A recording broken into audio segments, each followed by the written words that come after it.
In terms of setup-wise, grip for me is certainly getting better. Okay, I think we can start off with the club in front and drop down. That will get you in a more neutral spot, because you're not going to want to hold the club kind of this way and go underneath, okay? Drop the grip to hold the finger. Yeah, there. both in the fingers of both hands, yeah, exactly. Grip in the fingers where you would normally hold, say, a pencil or a carrot or even your golf bag. If I said you pick up your golf bag now, you just hold the golf bag in your fingers. You wouldn't squeeze your golf bag, just sit there in the fingers. That's kind of the mentality we've got to try and create. I know why you're gripping tight, because you want to try and control the club more. Yeah. If I said you hold a pencil, you wouldn't squeeze it to try and stop it, because then your arm couldn't really move, okay?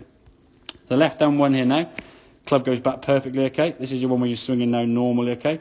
You can see the club face now getting a bit kind of steep and lifty here, okay? That's not a bad position there, that's good, okay? Then as you went back, you actually got a little bit what we call steeper. You sort of went, just hinge the wrist up.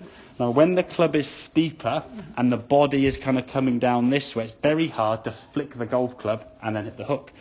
As you've got to the top of the backswing here now and you start bringing the golf club down, okay, which is the pause there in the swing. As you start bringing the golf club down, your body's unwind. The club now you can see, let's go to this next frame, the club here is back in front of your hands, okay? So as you come in the golf ball here now, good strike, the club travelling towards golf ball, ball hits the screen nicely, lovely shot. This one here now, because you hit a lot of shots this way, you tend to want to swing out to the right, and that's what you tend to do. So if you watch when the club comes to the ground here now, as it comes back, the club here now is a bit behind your hands, kind of getting a bit stuck.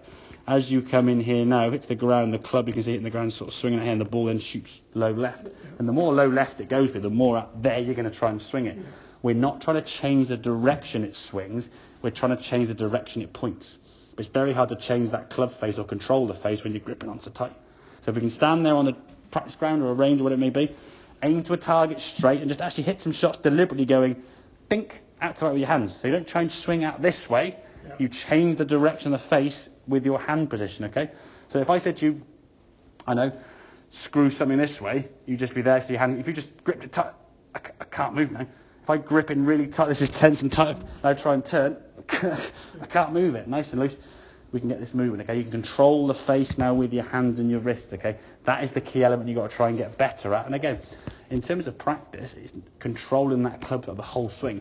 If we're gripping on to stop everything moving, you're so locked you can't move, okay? Loosen the grip, hinge, control that face. Exaggerate the ball way to the right. Just learn to get the feeling of on the range, what does a shot that goes high right feel like? At the moment to you, a straight line is a big slinging hook or a big duck hook. When you've got loft, you can aim right, swing up to the right and get away with it with your irons. 6-iron, 5-iron, 7-iron's okay. Put that drive in your hand and you just squeeze on for dear life.